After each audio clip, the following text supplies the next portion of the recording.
Mari kita berdoa. Dalam nama Bapa dan Putra dan Roh Kudus. Amin. Allah Bapa yang Maha Murah dan Maha Kasih, Engkau telah menciptakan laki-laki dan perempuan yang Engkau berkati dan membentuk satu keluarga. Pada malam hari ini kami hendak mendalami sebagian dari ajaran-Mu yang menjadi dasar dari hidup kami bersama di dalam satu keluarga. Kami mohon Engkau mencurahi kami dengan Roh Kudus-Mu, agar pikiran kami terbuka, hati kami terbuka untuk merenungkan, meresapkan dan menghayati ajaran-Mu yang akan disampaikan oleh Bapak Uskup.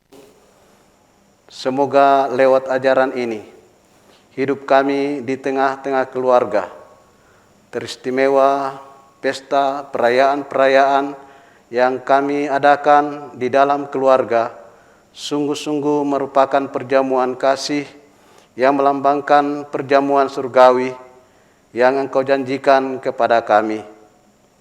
Semoga lewat pertemuan ini kami Engkau segarkan dan beri semangat lagi cinta kasih yang memersatukan suami istri dan memersatukan keluarga-keluarga makin nyata di dalam hidup bersama kelak.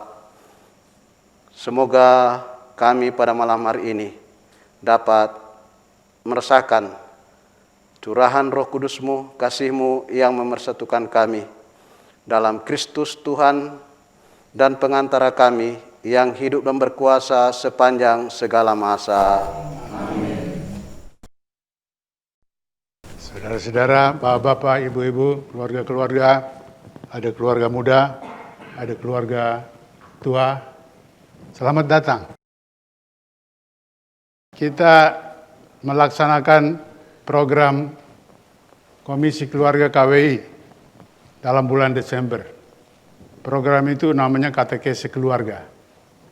Dan kepada saya, kepada kita, diberi tema berjudul Pesta Bersama Keluarga. Saya bingung juga karena pesta bersama keluarga ini macam apa.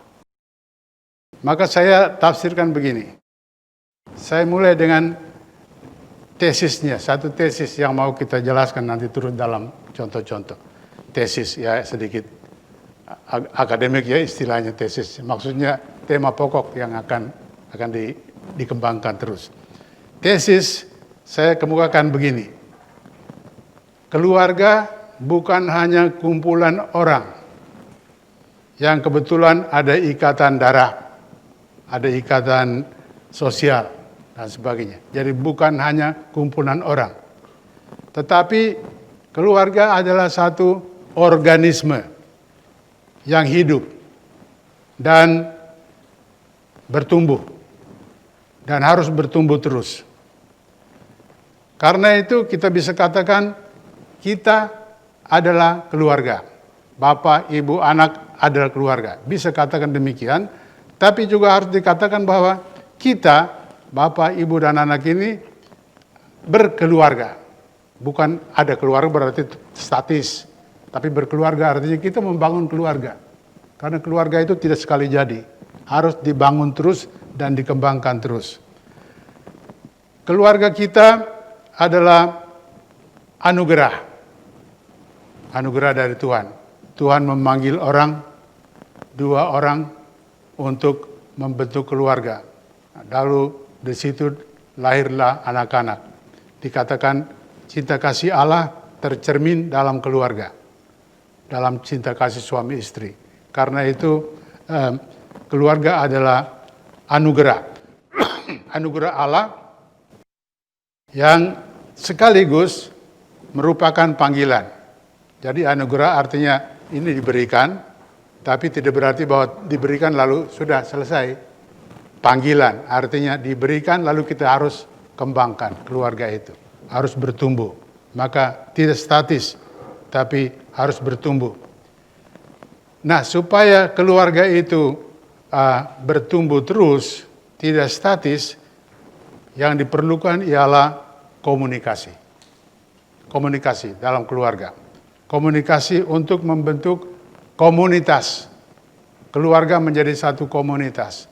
Dan unsur komunikasi namanya komunio. Membangun persekutuan. Komuni, membangun persekutuan terus-menerus. Nah, ini istilah yang kita sudah kenal. Dan komunitas basis dalam Ekaristi kita juga katakan berkomuni. Berkomuni dengan Tuhan. Berkomuni antar sesama di komunitas basis. Jadi unsur yang amat penting dalam membangun keluarga terus-menerus ialah komunikasi, membangun persekutuan. Satu unsur lagi sebagai pengantar. Keluarga kecil, bapak, ibu, dan anak, itu ditempatkan dalam keluarga, konteks keluarga yang lebih besar. Itu bisa insani, berarti keluarga lebih besar itu ya ada ipar, kakek, nenek, semua selain bapak, ibu, dan anak ada lain-lain yang kita sebut keluarga besar. Tapi keluarga lebih besar juga dalam arti keluarga Allah. Keluarga kecil ini harus kita tempatkan dalam konteks keluarga Allah. Allah memanggil kita semua, gereja, itu menjadikan satu keluarga. Itu gereja, satu keluarga Allah. Dan dalam gereja itu, keluarga Allah itu ada keluarga-keluarga kecil. Tidak bisa dilepas dari hubungan dengan Allah. Nah, maka komunitas, komunio, persekutuan dengan Allah dan dengan Tuhan dan dengan sesama, itulah yang membangun keluarga. Persekutuan dua arah. Persekutuan dengan Tuhan dan persekutuan antara kita. Komunio. Itulah yang membangun keluarga. Dan ini yang terus harus dikembangkan karena ini membangun keluarga. Keluarga tidak statis, tapi keluarga akan berkembang terus. Nah, saya akan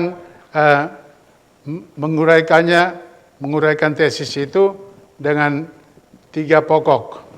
Yang pertama ialah bahwa perayaan keagamaan mestinya menjadi juga pesta keluarga. Perayaan-perayaan keagamaan mesti menjadi pesta keluarga juga. Supaya komunio ini, komunikasi ini berjalan dengan Tuhan dan dengan sesama.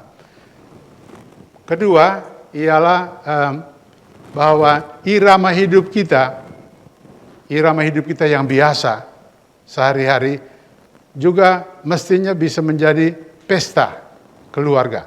Pesta yang membangun keluarga. Irama hidup.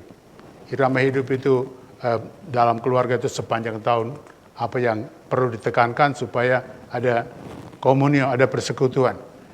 Pokok ketiga nanti ialah menyangkut keutamaan-keutamaan yang ada, yang harus dihayati supaya persekutuan ini berjalan. Keutamaan dalam hidup keluarga. Ada 2 yang ditekankan nanti. Ketaatan, kasih. Itu dalam 1 Paulus. Nah, 3 pokok ini yang saya kemukakan untuk menguraikan tesis tadi bahwa keluarga harus dibangun terus-menerus, tidak statis, tidak sekali jadi, tapi harus dibangun dan dibangun dengan komunio, persekutuan, komunikasi, dan komunikasi itu sewaktu-waktu harus lebih menjadi pesta, lebih meriah. Dan itu dikaitkan dengan pesta-pesta keagamaan maupun dengan irama hidup sehari-hari. Nah, pesta keagamaan atau perayaan-perayaan keagamaan, pokok yang pertama, perayaan keagamaan yang mesti menjadi pesta keluarga.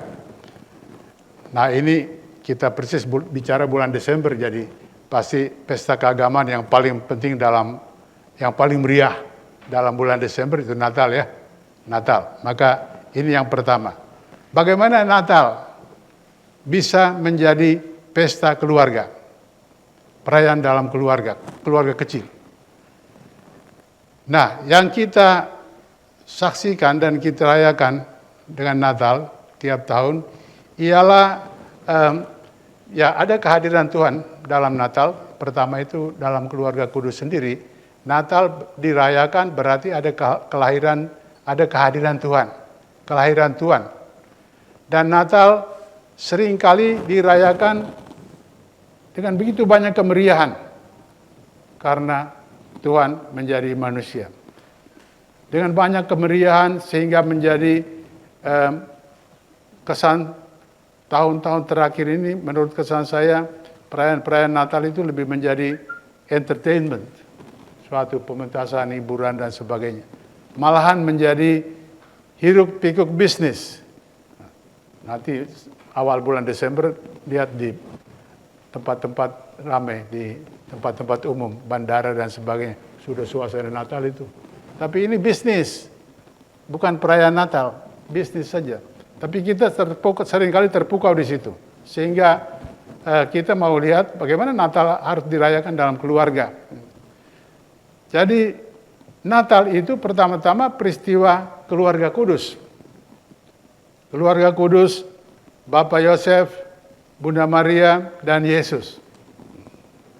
Keluarga itu merayakan peristiwa itu dalam kesederhanaan dan keheningan. Di kandang Natal tidak ada keramaian yang besar, tapi ada keheningan.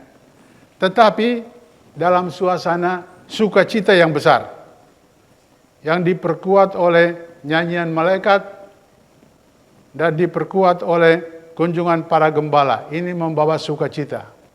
Orang-orang yang datang menyaksikan keluarga kudus ini, yang sebenarnya dalam keadaan amat sederhana dan hening. Keluarga kudus bersukacita karena yang kudus, Putra Allah, ada di tengah mereka. Dan sukacita keluarga kudus diperkuat oleh kehadiran gembala-gembala. Nah, pesan untuk kita, untuk keluarga-keluarga ialah agar Natal dirayakan juga dalam keluarga menjadi pesta keluarga sendiri. Bukan hanya keramaian di luar atau di gereja, tapi juga dalam keluarga. Dan saya kira sejumlah keluarga sudah buat itu.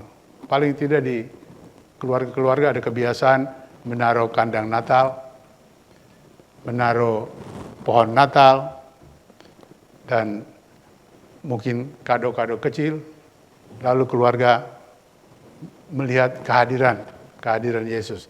Tapi apakah juga dirayakan? Ini pertanyaan saya seringkali.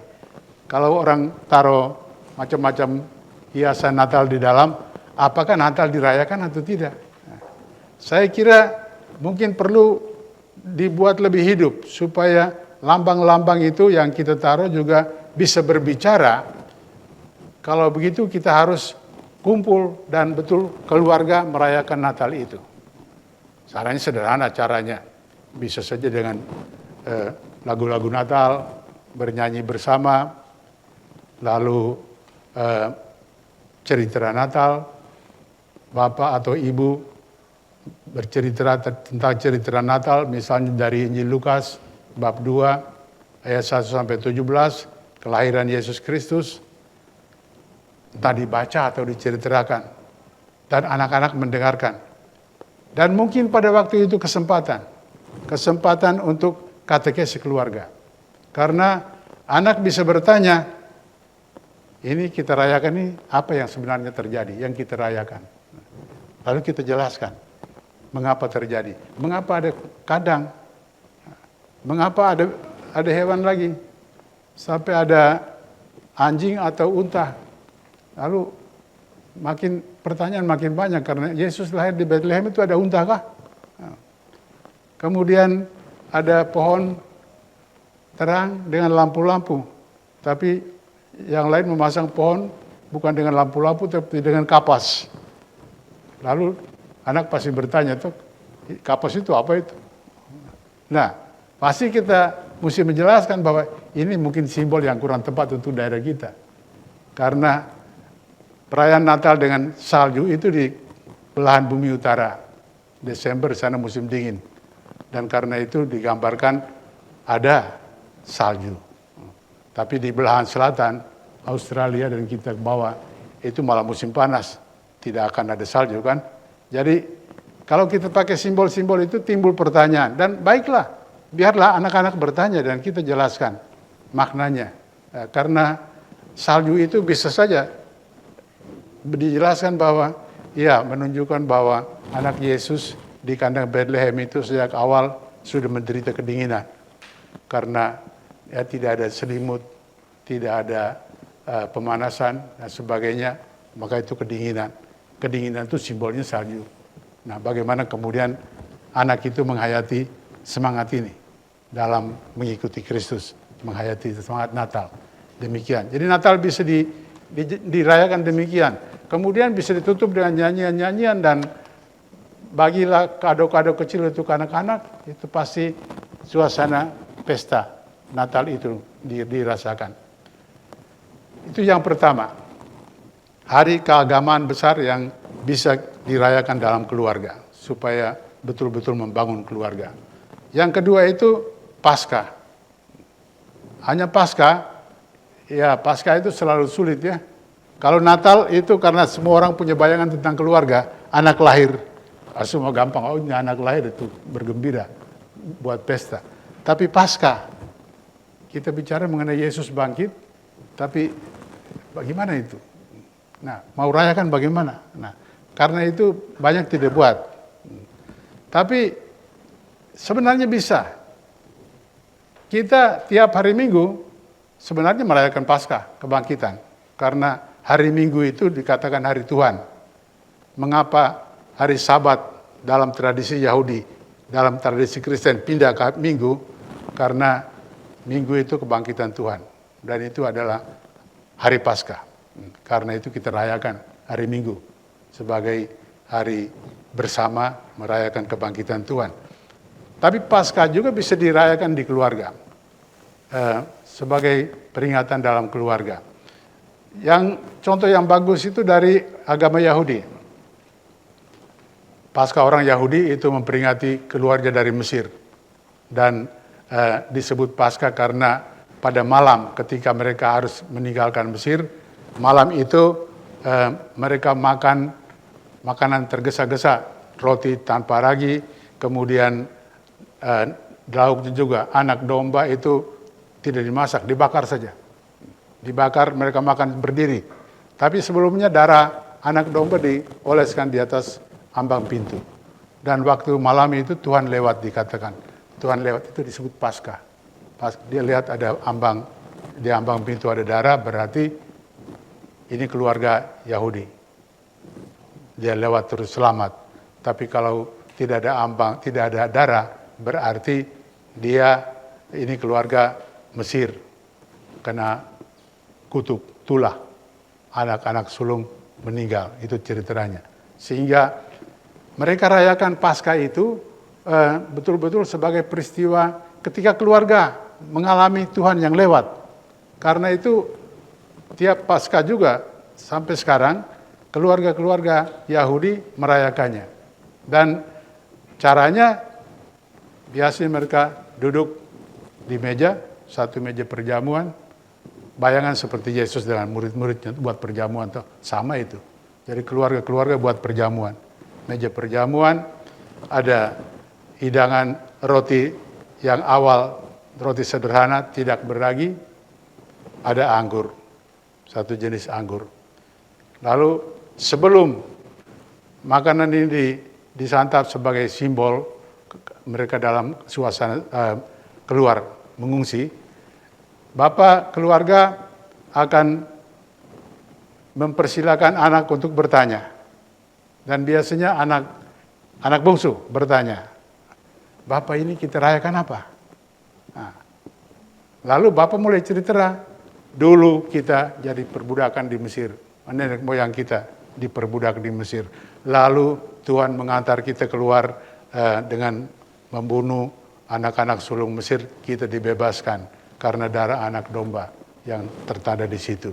Nah, inilah peristiwa kemerdekaan kita, pembebasan kita. Karena itu kita rayakan tiap tahun Paskah.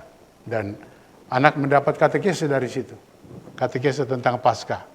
Lalu mereka menikmati malam itu dengan jamuan biasa. Tapi persatuan keluarga itu erat sekali.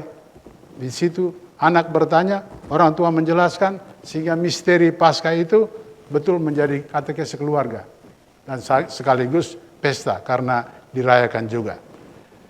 Nah, inilah dua contoh, Natal dan Paskah, yang bisa dijadikan pesta dalam keluarga, perayaan dalam keluarga, supaya seluruh keluarga itu membangun diri sebagai keluarga terus-menerus dalam terang keluarga kudus dan dalam ikatan satu sama lain. Nah, yang kedua ialah bahwa irama hidup kita yang biasa bisa menjadi pesta yang membangun keluarga. Irama hidup kita yang biasa. Sepanjang tahun biasa. Kita tidak mungkin pesta-pesta banyak ke jalan biasa dengan segala kepahitan, kegembiraan biasa. Tetapi untuk membangun keluarga secara lebih intensif dan sadar, diharapkan ada bagian-bagian tertentu dalam hidup keluarga yang kita rayakan. Kita rayakan sebagai suatu pesta keluarga. Nah, saya usulkan supaya yang kita pilih untuk dirayakan itu hanya dua. Satu itu hari kelahiran anak, dan kedua hari perkawinan Bapak Ibu. Nah, hari kelahiran anak saya kira amat perlu dirayakan, karena waktu Tuhan memanggil kita membentuk keluarga, itu tugas keluarga ialah melanjutkan bekerja sama dengan Allah untuk kehidupan yang baru. Dan anak inilah kehidupan baru, anugerah dari Tuhan. Karena itu anak ini dalam keluarga, sebaiknya kita rayakan hari kelahirannya. Sebagai ucapan syukur kepada Tuhan, sebagai pesta juga, bahwa anak hadir. Dan ternyata anak itu kan juga seringkali dalam keluarga, kalau komunikasi macet antara Bapak Ibu, kan anak inilah yang jadi seringkali membawa penyelesaian. Kalau anak hadir, semua cair lagi. Tapi kalau anak itu tidak ada, tegang terus Bapak Ibu, suami istri. Nah, karena itu pasangan yang tidak dapat anak atau anaknya amat terlambat, kasihan kan menderita. Tidak ada anak itu suasananya kurang, komunikasi menjadi macet. Anak ini diberikan oleh Tuhan juga untuk membangun keluarga, komunikasi. Karena itu sebaiknya pada hari-hari tertentu, seperti pada hari kelahirannya, kita memberi perhatian lebih. Merayakan bahwa anak ini yang dianugerahkan kepada kita, sekarang dia juga menjadi aktif sebagai pembangun komunikasi dalam keluarga, sehingga dirayakan. Itu yang pertama yang saya rasa baik. Meskipun banyak orang, ya sekarang banyak orang merayakan ulang tahun anak, tapi akhirnya juga seringkali menjadi keramaian begitu dengan teman-teman, dengan apa, tapi aspek religiusnya ini, katekese religiusnya kurang dihayati. Maka saya kira selain bersama teman-teman dan orang-orang lain, mungkin dengan keluarga perlu dirayakan hari ulang tahun. Dengan keluarga besar baik, keluarga besar. Kalau misalnya pada hari ulang tahun anak, hari kelahiran anak, dan hadir kakek dan nenek, itu menurut saya simbol yang bagus sekali. Ini kehidupan yang baru mulai dan kehidupan yang hampir selesai. Coba diajak untuk berpesta, kamu bergembira. Mungkin anak yang masih ompong dan kakek yang sudah ompong disuruh lomba makan kerupuk lah. Ayo, kamu makan kerupuk, lomba. Pasti mereka menikmati itu sebagai suatu permainan yang membuka kesadaran bahwa kita ini ada ikatan keluarga, ada komunikasi, dan komunikasi sederhana, tapi menghidupkan keluarga. Saya yakin kalau keluarga itu macet dalam hubungan suami istri karena ada sesuatu masalah, mungkin sulit berkomunikasi. Kalau ada perayaan anak ini dan ada kakek nenek hadir, saya yakin semua cair. Karena di situ betul kita merayakan kehidupan yang baru mulai, yang tetap segar, dan kehidupan yang tetap berharga juga, tapi hampir habis tapi tetap berharga, maka semua dipestakan. Jangan kita anggap kakek nenek ini sudah masuk kotak jadi tidak usah dirayakan. Nah, ini sekarang pandangan modern sekarang kan seringkali menilai orang dari produktivitas. Lalu kakek nenek pensiunan itu dianggap tidak produktif lagi, jadi tidak usah diperhatikan. Padahal tetap manusia yang harus diperhatikan. Nah, jadi itu salah satu contoh bagaimana dalam irama hidup, misalnya hari kelahiran anak kita bisa rayakan secara sederhana, tapi membangkitkan komunikasi dalam keluarga sehingga keluarga menjadi hidup dan berkembang, bertumbuh terus karena aspek keagamanya pun ada, tumbuh dalam Kristus bersama dan ikatan dengan keluarga besar pun bertambah bagus. Yang hari kedua yang saya rasa baik dirayakan itu hari perkawinan. Hari perkawinan Bapak Ibu. Ya, tidak perlu besar juga dibuat hari perkawinan supaya jangan menjadi komersial atau bisnis atau apa pameran diberikan. Tapi sebagai perayaan pembentukan katekese juga. Dan saya kira hari perkawinan itu penting karena itu saat ketika Tuhan mulai dengan membentuk keluarga dan mengatakan kamu harus mulai. Ini titik awal membangun keluarga. Bukan yang tidak akan selesai karena titik ini baru titik awal, tapi harus dikembangkan terus. Nah, dan karena itu saya kira peringatan hari perkawinan baik. Terus di tiap tahun dirayakan.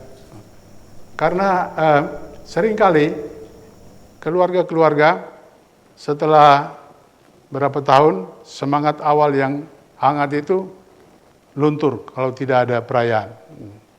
Ada yang mengatakan bahwa setelah dapat 2 anak, semangat kekeluargaan dalam keluarga menjadi kendor. Suami istri seperti perhatiannya hanya pada anak, mereka lupa satu sama lain. Nah, padahal mereka juga amat penting. Titik tolaknya dari perkawinan mereka. Karena itu perlu dirayakan. Perlu dirayakan secara sederhana. Sekarang ada beberapa pastor mulai dengan mengajak keluarga-keluarga untuk membarui janji nikah ya pada hari perkawinannya. Di gereja ada pastor-pastor yang ambil inisiatif itu pada misa harian, keluarga-keluarga maju berpasangan dan membarui janji perkawinan. Janji perkawinan. Baik, saya kira itu satu langkah yang baik. Tapi kalau jangan hanya di gereja buat janji baptis lalu kemudian tidak ada bekas-bekasnya di keluarga, bagaimana kita mulai lagi secara baru? Karena itu saya rasa seperti kelahiran tadi, kelahiran anak, hari perkawinan keluarga juga sebaiknya setelah membaharui janji di gereja, buatlah sesuatu pesta keluarga supaya mungkin di situ keluarga bisa mengenang kembali, bercerita kembali bagaimana awal janji-janji kita, bagaimana dihayati dalam keluarga. Saya kira itu sesuatu yang mungkin belum dibuat oleh banyak orang, tetapi baik dibiasakan supaya kita tidak lupa bahwa titik tolak untuk membangun keluarga itu titik tolaknya hari perkawinan.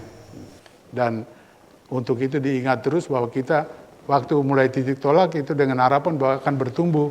Makin lama komunikasi makin baik, bukan makin runtuh. Maka marilah dibangun. Kalau tidak cukup hanya janji perkawinan di gereja, mau suatu hal yang lebih besar, rekoleksi atau apa, bagus saja. Ada yang menghayatinya dengan misalnya kegiatan ME bersama, berdua keluar dan ambil waktu. Sehingga hari perkawinannya itu diingat kembali. Seakan-akan bulan madu lagi. Dan semua menjadi lebih hidup. Nah, itu 2 peringatan. Dan dalam peringatan itu, 2 peringatan itu saya kira faktor yang amat penting yang justru menentukan bahwa ada sedikit pesta ialah soal makan. Soal makan. Soal makan ini harusnya juga menjadi acara harian, tapi seharusnya juga menjadi unsur yang mengikat dan bangun keluarga. Jadi supaya bukan hanya kita makan ya memuaskan rasa lapar, tetapi ada yang mengikat untuk keluarga supaya makin berkomunikasi makin baik. Dan karena itu saya rasa mungkin faktor makan ini juga perlu diperhatikan. Makan bersama, sebagai makan bersama keluarga. Nah, saya kira kalau kita realistis, pagi hari tidak mungkin. Tidak mungkin makan bersama keluarga. Karena masing-masing orang tergesa-gesa mau cepat-cepat urusan sekolah atau lain-lain. Jadi pagi hari tidak mungkin. Makan siang juga sekarang makin sering tidak mungkin. Nah, kecuali keluarga petani, tapi keluarga kota sekarang tidak bisa makan siang bersama. Karena satu di sana, satu di situ, mungkin sudah bawa bungkusan sendiri, makan sendiri di sudut mana di kantor, nah, tidak mungkin. Nah, tetapi makan malam, saya rasa sebaiknya harus dijadikan ini acara keluarga. Makan malam. Maka harus ditetapkan ada waktu makan malam. Kita harus ada, semua harus ada. Dan makan bersama. Nah, ini baru disebut makan bersama. Pesta bersama keluarga. Acara yang biasa-biasa tapi sekarang kita buat sebagai acara keluarga yang lebih kita perhatikan bagaimana makan bersama ini. Malam. Nah, ada sejumlah hal yang memang harus diperhatikan supaya makan malam ini, makan bersama ini betul menjadi makan membangun komunitas. Waktu kami pernah berdiskusi untuk tanya keluarga-keluarga bagaimana di keluarga ada doa bersama, ada makan bersama, ya, menyangkut makan bersama. Pertanyaan pertama yang saya ajukan ialah ada meja makan tidak di rumah? Ada meja makan atau tidak? Banyak yang tidak punya, tidak ada meja makan. Jadi akibatnya apa? Kalau makan, meskipun dikatakan makan bersama, tapi satu ambil isi piringnya, duduk menghadap televisi. Yang lain duduk di meja tapi sambil chatting. Makan sambil chatting. Tidak ada komunikasi antara keluarga. Kalau gitu makan bersama tidak lagi menjadi makan bersama ini. Makan masing-masing. Seperti makan siang di kantor, masing-masing di sudut mana.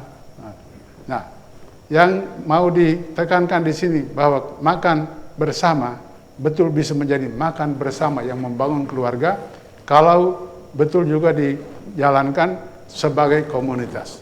Duduk bersama di meja makan, mesti ada meja makan. Dan duduk bersama di meja makan dan ucapkan terima kasih kepada Tuhan atas rezeki yang diberikan, kemudian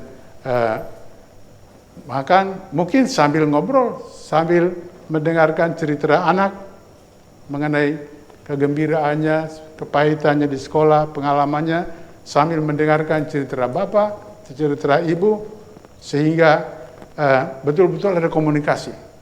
Makan tetapi ada komunikasi yang membangun keluarga.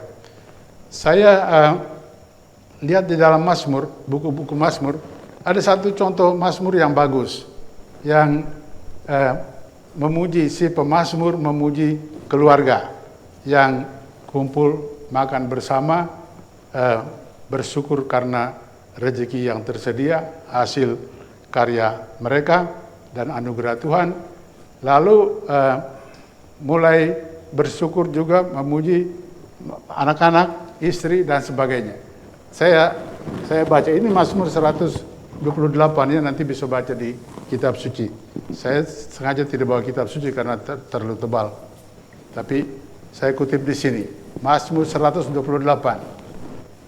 diucapkan di meja makan. Si pemazmur mengucapkannya untuk orang yang menikmati makan bersama keluarga. Bunyinya demikian, berbahagialah orang yang takut akan Tuhan, yang hidup menurut jalan yang ditunjukkannya. Apabila engkau memakan jerih payah tanganmu, berbahagialah engkau, dan baiklah keadaanmu. Istrimu akan menjadi seperti pohon anggur yang subur di dalam rumahmu. Anak-anakmu seperti tunas pohon zaitun sekeliling mejamu. Sesungguhnya demikianlah akan diberkati orang laki-laki yang takut akan Tuhan. Kiranya Tuhan memberkati engkau, supaya engkau melihat anak-anak dari anak-anakmu. Artinya anak cucumu semua bisa dilihat, umur panjang berarti. Damai sejahtera atas umat Allah. Ini Mazmur 128 yang bagus sekali menurut saya. Ini konkret di meja makan, lihat, lalu mengagumi hasil jerih payah mereka yang sudah menjadi makanan. Kemudian istri juga dipuji. Waktu itu istrimu akan menjadi seperti pohon anggur yang subur. Ya, gambaran istri pohon anggur yang subur tentu bukan bentuk fisiknya karena aneh sekali, tapi maksudnya menghasilkan banyak. Lalu anak-anak menjadi seperti tunas-tunas pohon zaitun. Nah, itu juga bagi kita mungkin sedikit tidak terbayang, tapi itu hanya menggambarkan bahwa betapa ramainya ini kita punya meja makan ini dengan hubungan kekeluargaan. Dan semua diberkati Tuhan. Tidak hanya makanannya, tapi juga istri, anak-anak semua seperti pohon-pohon zaitun yang subur-subur. Nah, ini Mazmur yang menunjukkan bagaimana keluarga makan bersama sebagai suatu acara, ritual, bukan hanya makan saja, tapi suatu ritual kekeluargaan. Dalam hubungan dengan Tuhan, dalam hubungan dengan sesama, sehingga makan bersama itu membangun keluarga, memperkuat komunikasi antar keluarga. Nah, itu yang kedua. Yang ketiga adalah menyangkut keutamaan-keutamaan apa yang harus ada dalam tiap orang sehingga komunikasi keluarga ini bisa jalan. Perlu menghayati keutamaan-keutamaan tertentu. Intisari dari saran untuk merayakan pesta-pesta keagamaan dalam keluarga, merayakan peristiwa-peristiwa hidup, dan menjadikan acara harian tertentu seperti suatu pesta kecil, seperti makan malam bersama, menjadi acara keluarga. Intisari dari semuanya itu ialah bahwa perlu komunikasi. Keluarga tidak otomatis menjadi satu keluarga yang hidup dan yang kokoh, tetapi harus dibangun terus-menerus, seperti halnya gereja. Keluarga juga tidak statis. Keluarga adalah seperti organisme yang hidup, yang tumbuh terus, dan itu tergantung dari bagaimana kita berkomunikasi satu sama lain. Ada macam-macam komunikasi.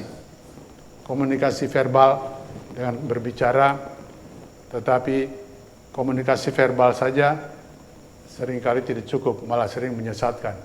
Karena komunikasi verbal bisa positif, bisa membawa efek negatif juga. Nah, verbal kalau kita omong manis-manis, omong baik-baik, jujur, ya itu positif, membangun keluarga. Tapi kalau kita omong yang menyakiti hati, ya memang komunikasi verbalnya rusak. Karena itu komunikasi verbal, berkata, berbicara, dan sebagainya harus ditunjang. Ditunjang dengan apa yang disebut sekarang oleh banyak psikolog, sosiolog dikatakan bahasa tubuh. Jadi bahasa tubuh itu menunjang verbal. Kalau kita omong manis tapi tubuh kita memperlihatkan kepahitan, ya memang tidak cocok, bahasa tidak jalan. Maka bahasa tubuh seringkali harus menunjang. Kalaupun tidak ada kata, seringkali bahasa tubuh inilah yang mengekspresikan apakah kita berkomunikasi baik atau tidak.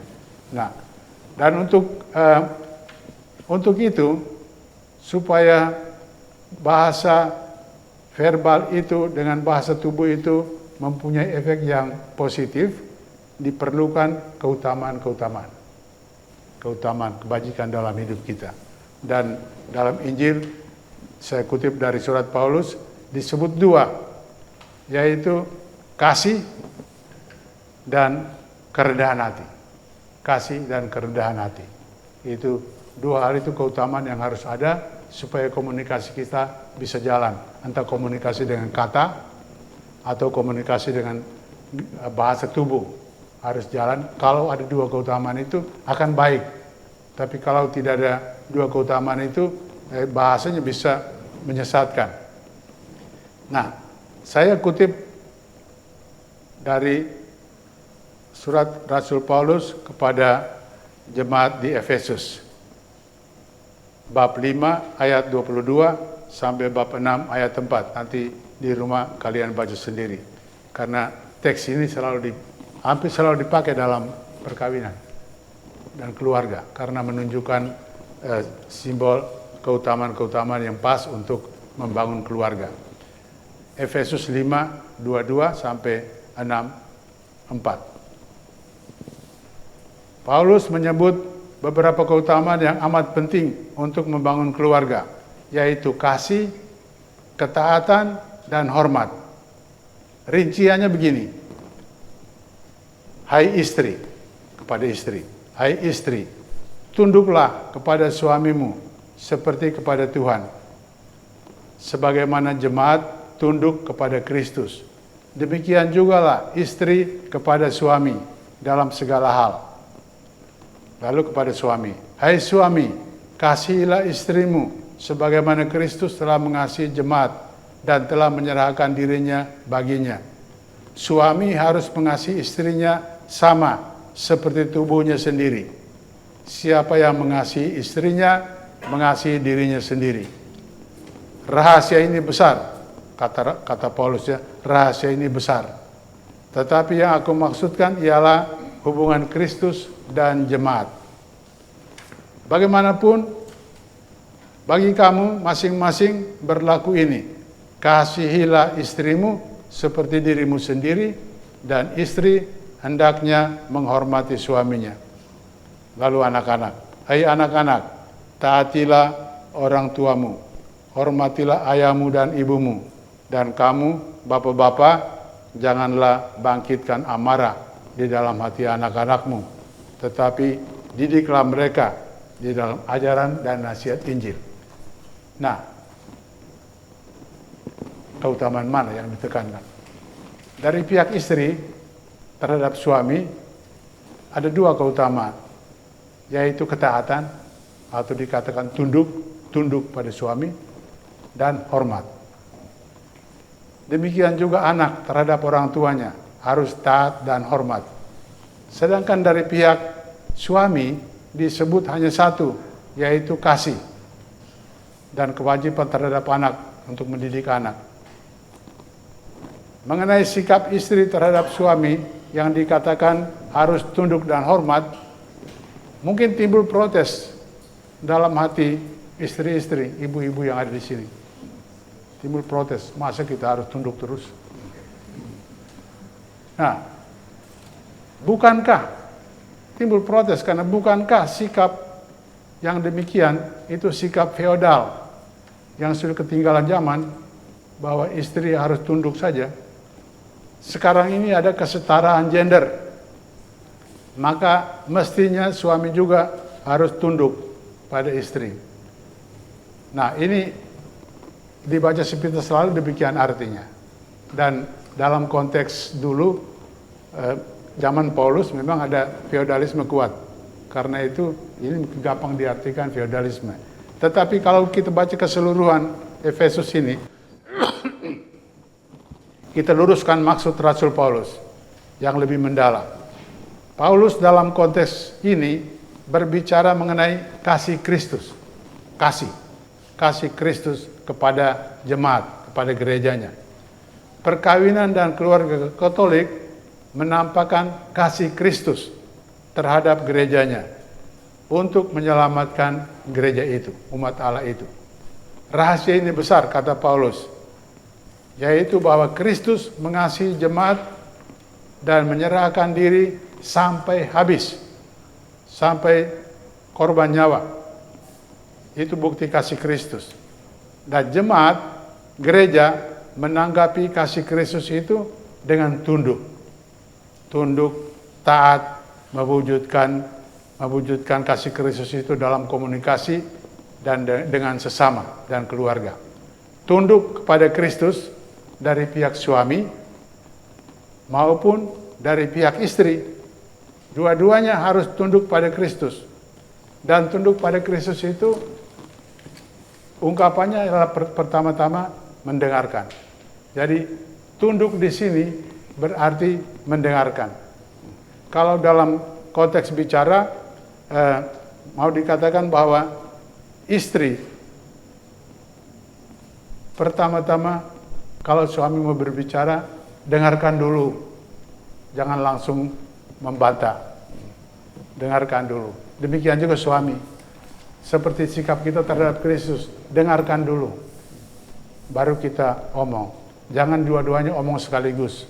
Atau omong tapi tidak dengarkan, tapi omong lain lagi. Tidak sambung, tidak menyambung.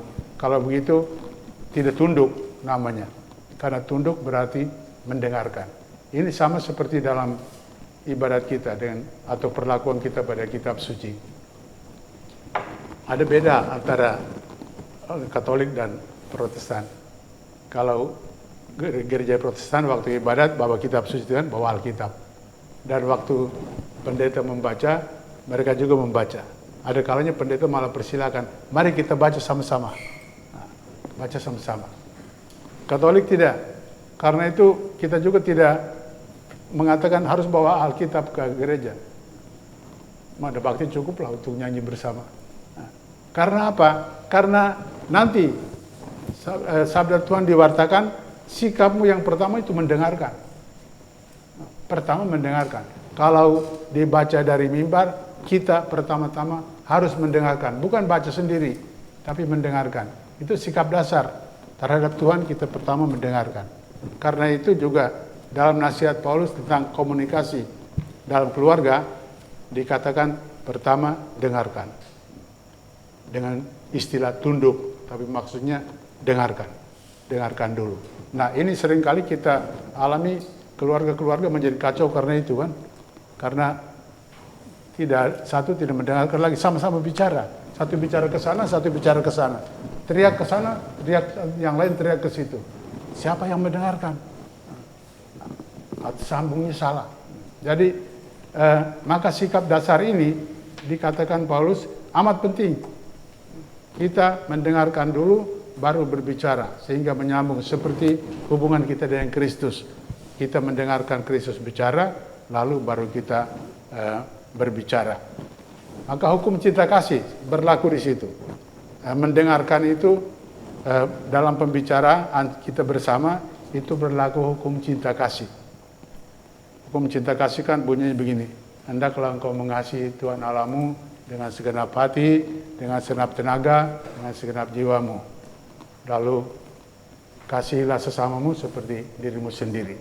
Nah, hukum komunikasi suami istri dalam suasana cinta kasih bunyinya kurang lebih begini. Hai istri, hendaklah engkau mendengarkan suamimu dengan segenap hati, dengan segenap jiwa, dan dengan segenap tenagamu. Dan suami, dengarkanlah istrimu dengan segenap hati, dengan segenap jiwa, dan dengan segenap tenagamu. Baru kemudian kemukakanlah pendapatmu dengan segenap jiwa, dengan segenap hati, dengan segenap tenagamu. Nah, kalau itu bisa dibuat hukum cinta kasih, rumuskan hukum cinta kasih itu dalam komunikasi supaya saling mendengarkan. Pasti kita akan menyelesaikan banyak perkara dalam keluarga dan komunikasi akan berbuah banyak.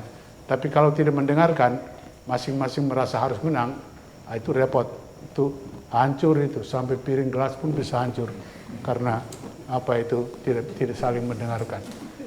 Nah, dengan kutipan dari Rasul Paulus ini, saya mau kembali menegaskan bahwa tesis awal ialah bahwa keluarga itu bukan satu yang sekali jadi, tapi keluarga itu dibangun terus-menerus.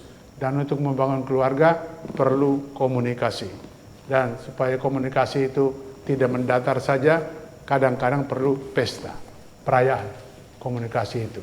Entah dalam kaitan dengan pesta-pesta keagamaan, atau dalam kaitan dengan irama hidup kita yang biasa, ulang tahun perkawinan, atau dalam kaitan dengan acara harian, makan bersama secara kekeluargaan dan sebagainya. Lalu berbicara bersama. Kalau itu dijalankan, hidup kita itu hidup normal, wajar, tapi ada suasana pesta yang membangun komunikasi terus-menerus. Nah, saya kira sudah sampai waktunya, sudah 45 menit menurut target waktu yang diberikan. Jadi saya cukupkan sekian.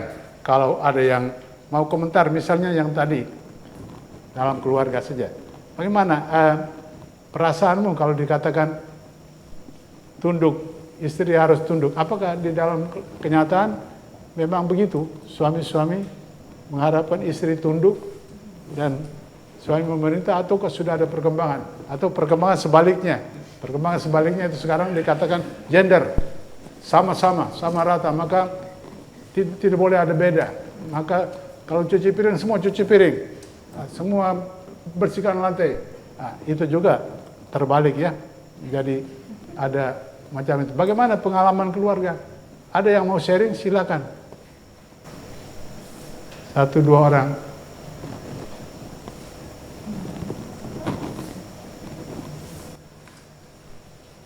Bagaimana Pak Arnold dengan Ibu?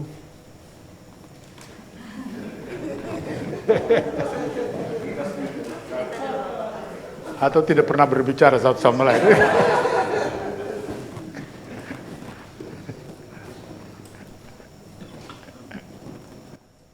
Saya sharing. Yuk, silakan. Memang komunikasi itu sangat penting dalam keluarga. Tadi yang Bapak Uskup sampaikan mengenai perayaan-perayaan, Paskah, Natal, biasanya kita kalau di keluarga kami, Bapak Uskup, ya kita pas mau Natal, tetapi perayaan itu lebih difokuskan ke gereja biasanya sih. Tapi tadi yang Bapak Uskup sampaikan itu sungguh menarik, itu sesuatu yang sangat menarik sekali untuk bisa dilaksanakan di keluarga-keluarga, apalagi kalau yang putra putrinya masih kecil-kecil ya Bapak Uskup ya, yang masih mempunyai banyak pertanyaan mengenai Kristus, yang masih mempunyai banyak pemikiran mengenai agamanya, bagaimana kita bisa memberikan katekese yang lebih mendalam kepada anak kita pada saat itu. Kemudian untuk perayaan-perayaan ulang tahun, memang itu zaman sekarang apalagi kayaknya banyak yang melakukan perayaan-perayaan itu.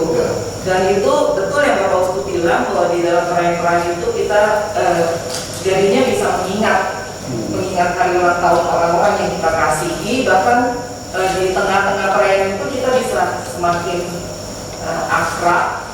Betul yang Bapak Uskup bilang bahwa itu mengingatkan kita untuk orang-orang yang menurun dari kita, kemudian juga ketika ada orang tua yang hadir juga itu mengingatkan kita pada orang-orang yang sebelum daripada kita.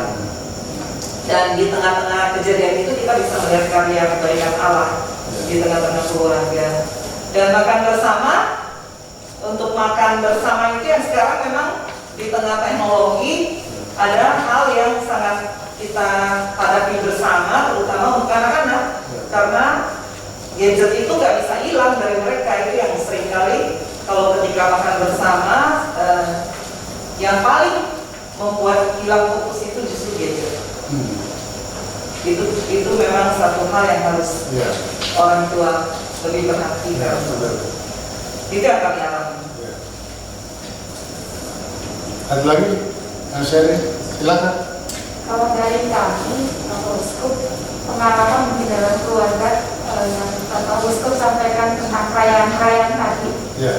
Kami dari pertama menikah hingga sekarang itu tetap kami laksanakan, walaupun kadang-kadang ada trouble-trouble sedikit, tetapi justru momen itu yang bisa mempersatukan lagi. Contoh, kita mungkin marah kepada anak, tetapi besok dia pas ulang tahun, dia kan lagi ngambek gitu ya. Akhirnya kita memberikan surprise kepada dia, yang tadinya ngambek akhirnya ada sukacita untuk dia. Begitu juga mungkin dengan hubungan suami istri pada saat momen-momen pernikahan, mungkin ada sedikit quest, mungkin hanya perkara hal-hal kecil dengan anak-anak. Akhirnya karena momen itu mengingatkan kita bahwa ayo kita harus kembali seperti itu ya Pak, laksanakan dalam keluarga. Lalu soal pesta dengan makan bersama, sama dengan Ibu Rita tadi, memang kesulitan kita dengan zaman gadget seperti ini membuat ada kesulitan, tetapi kami berusaha.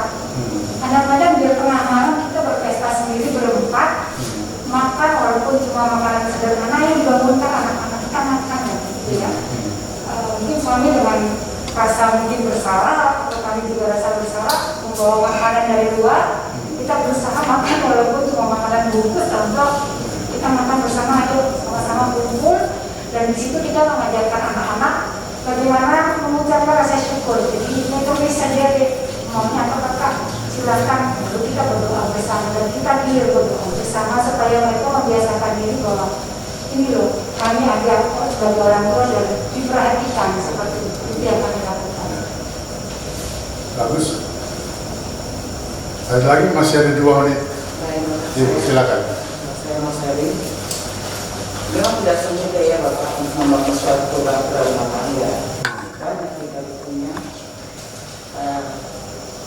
dalam mengatasi situasi kondisi, dan juga kalau melihat kalau dalam keluarga itu masing-masing punya aktivitas yang tinggi. Sering komunikasi itu kendala pertama untuk membangun hubungan yang harmonis. Tapi ya syukur puji Tuhan selama ini di keluarga kami itu kami bisa hadapi bersama dengan komunikasi baik antara suami istri maupun anak-anak, sehingga dalam suatu tantangan hidup dalam rumah tangga kami selalu ada doa rantai dalam keluarga. Segala sesuatu itu kami awali dengan doa dan kami akhiri dengan doa, sehingga semua berjalan sesuai dengan janji setia kami. Awal kami membangun rumah tangga di hadapan Tuhan dan di hadapan pastor serta keluarga yang ada, sehingga anak-anak pun juga begitu Bapak. Kami membangun komunikasi yang baik sehingga segala sesuatu yang terjadi dalam kehidupan berkeluarga selalu ada sukacita dan damai sejahtera di hati kita sebagai orang tua dan anak-anak. Sekalipun faktor lingkungan juga cukup mempengaruhi Bapak, tapi selalu kami komunikasi, entah itu hal yang baik, positif atau yang kurang baik. Dan momen-momen seperti pesta itu sehingga mempererat kami dalam keluarga kami sendiri maupun dengan keluarga di lingkungan kami, sehingga cinta kasih yang kami bina selama ini berjalan dengan lancar dan menanamkan suatu kepercayaan keluarga kami dengan masyarakat, lingkungan sekitar, dan menjadi panutan kita sebagai keluarga Kristiani yang dinilai sekalipun tidak sejalan yang kita kehendaki, tapi semua itu turut campur tangan Tuhan. Sehingga prosesnya sampai saat ini, hari ini kami bisa ada selalu biasa hidup bersama. Oke, bagus. Nah, ini sudah waktunya, jadi kita cukupkan sekian. Menarik sekali, tapi lain kali bisa pakai sharing antar kalian. Kita tutup dengan doa mohon damai untuk Papua dan untuk damai dalam keluarga-keluarga, dan mohon supaya Tuhan juga membantu kita, membebaskan kita dari pandemi coronavirus. Doa yang sedang kita pakai itu. Kita ucapkan berganti-ganti ya. Saya usulkan supaya bait yang pertama yang ganjil suara laki-laki, dan bait kedua suara perempuan. Lalu bait terakhir yang Bunda Maria itu sama-sama. Oke, marilah kita berdoa.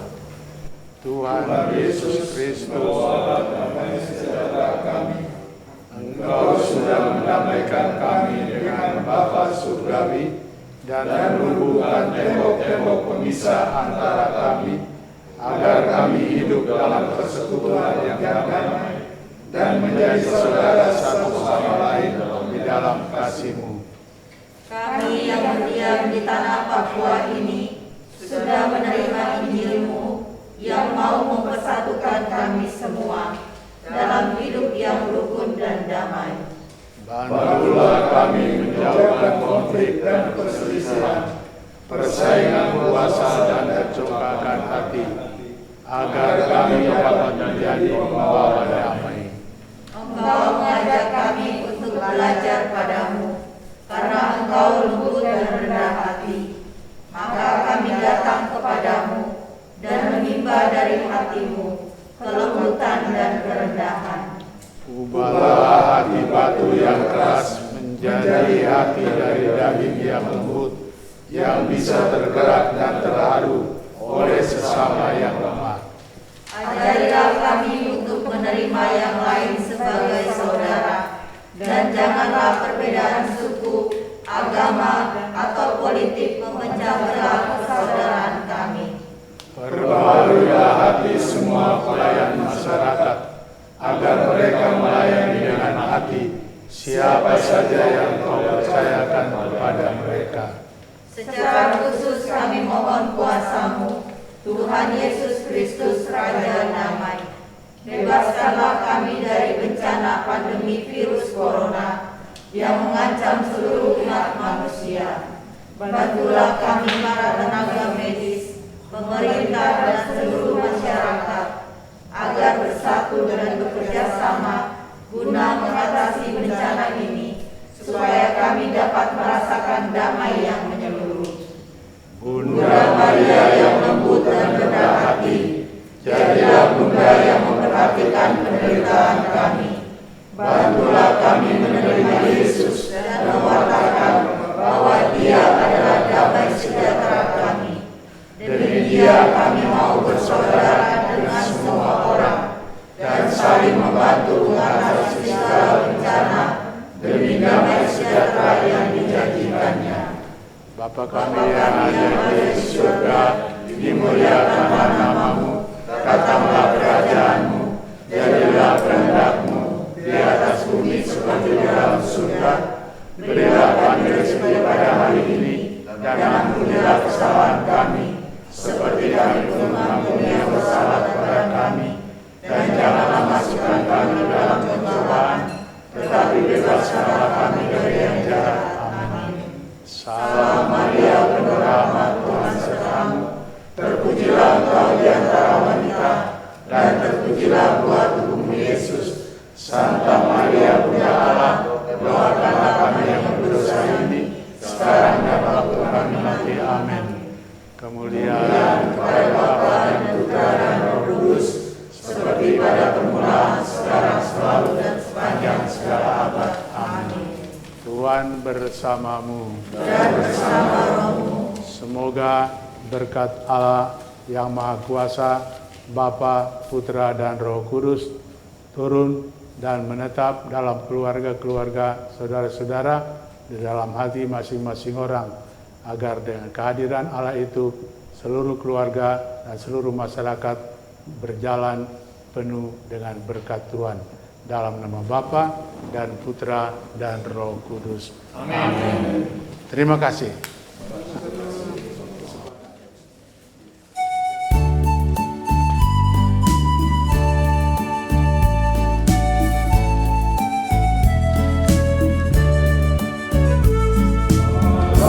Bahagia